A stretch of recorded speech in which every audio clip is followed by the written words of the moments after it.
موږ څه کمال نه و، د مشرانو هغه تربیت داسې او یا ماحول داسې او ټول نه زیات لوی خبر دا چې د الله فضل او احسان دی چې الله سړی بچ کړي.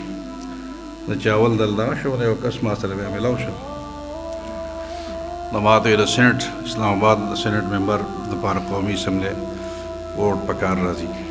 نو ما ته وایي چې دغه فلاني سینټ ممبر ما ته یو کرنل صاحب راغلی او راته وایي که دوی موږ د سینټ دا ووټ راکړي حکومتي پارټۍ لپاره، نو موږ به دوی ته چې کوم دی هغه 3 کروڑ روپۍ ورکړو. دا اول دور کې هغه وخت 3 کروڑ ډېرې وې او یو بولا یو غټ ګاډی لینډ کروزر بیا وخت کې ورته یو څه زه پراوډو ماډو وایي که څه ورته وایي دا چیز به راکړي. ناکس ما ته وایي چې ما ته کرنل صاحب ویلي دي که ته دا ووټ دې له ورکړي.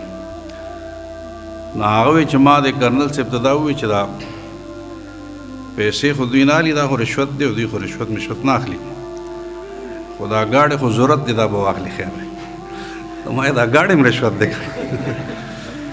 نو هغې ډېر په کلک ځکه مه راځه چې ما ته په کومې ورکوټې ګاډی ویلی دی، که دوی ته راوټ راکړي نو ما له پکې ګاډی مې خط زما ده په سر باندې اوس سوداګانې کې خبره غلطه ده.